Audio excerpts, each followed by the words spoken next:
Shalom Bapak Ibu, Saudara serta anak-anak yang terkasih. Selamat pagi, selamat berjumpa kembali dalam Renungan Pagi GKJ Minomartani. Hari ini kita akan membaca dan merenungkan sabda Tuhan yang terambil dari Injil Yohanes pasal 5 ayat 1-18. Namun saya akan membaca dari ayat 5-9 yang demikian bunyinya.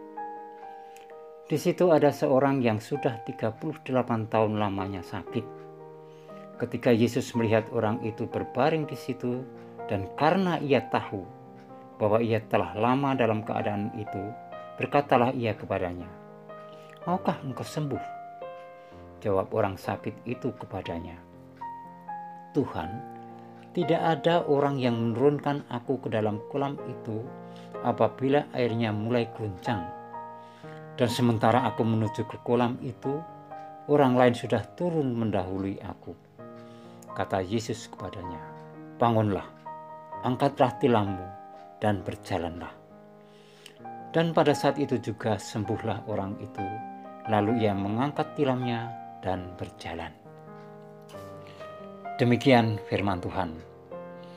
Yang berbahagia adalah setiap orang yang mendengar firman Tuhan, merenungkan dalam hati, dan melaksanakan dalam kehidupan sehari-hari. Amin. Tema hari ini adalah berkomunikasi dengan Tuhan. Bapak, Ibu, Saudara, serta anak-anak yang terkasih, kisah orang lumpuh yang disembuhkan Tuhan Yesus dalam kesaksian firman Tuhan dalam Yohanes 5 ayat 1-18 ini, jika kita perhatikan, orang lumpuh tersebut hidupnya penuh dengan penantian.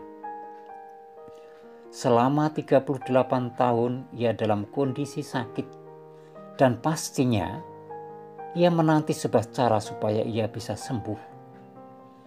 Setelah ia mengetahui bahwa melalui goncangan air di dalam kolam Bethesda ia dapat sembuh, ia kembali menanti sebuah kesempatan untuk bisa masuk dalam kolam itu. Namun ia tidak bisa masuk sendiri ke dalam kolam itu karena ia lumpuh. Ia menanti ada orang yang berbaik hati yang bisa menggendongnya masuk dalam kolam sesaat setelah terjadi goncangan. Tetapi mana mungkin hal itu terjadi? Karena setiap orang yang ada di situ tentunya lebih mementingkan dirinya sendiri. Penantian itu berakhir setelah ia bertemu dengan Tuhan Yesus. Ia mengatakan kesulitannya kepada Tuhan Yesus, dan seketika itu juga Tuhan Yesus menolong dan memberikan kesembuhan.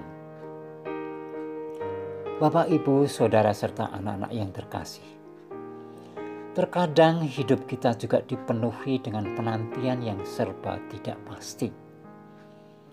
Mungkin di antara saudara kita yang sedang menanti kesembuhan, menanti kesejahteraan hidup, menanti jodoh, menanti kesempatan bekerja, menanti keturunan, dan sebagainya. Semua penantian yang terjadi dalam hidup kita tidak akan pernah sia-sia saat kita membuka diri dengan kehadiran Tuhan Yesus dan mengatakan kesulitan kita, sehingga penantian itu belum menemukan jawaban. Inilah cara berkomunikasi dengan Tuhan saat kita berada dalam sebuah penantian. Bapak, Ibu, Saudara, serta anak yang terkasih, bukankah Tuhan Yesus senantiasa melingkupi hidup kita? Namun terkadang kita sulit merespon kehadiran Tuhan Yesus, sehingga kita merasa sendiri dan tidak ada jalan keluar saat menghadapi masalah.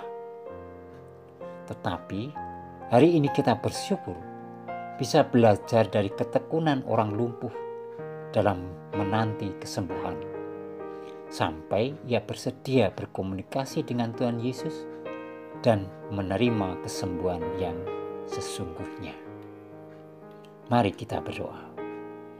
Ya Yesus, mampukan kami untuk tanggap akan kehadiran-Mu, sehingga kami bisa berkomunikasi dengan Engkau.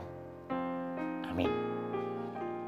Demikian renungan hari ini. Selamat beraktivitas, teriring berkat Tuhan. Amin.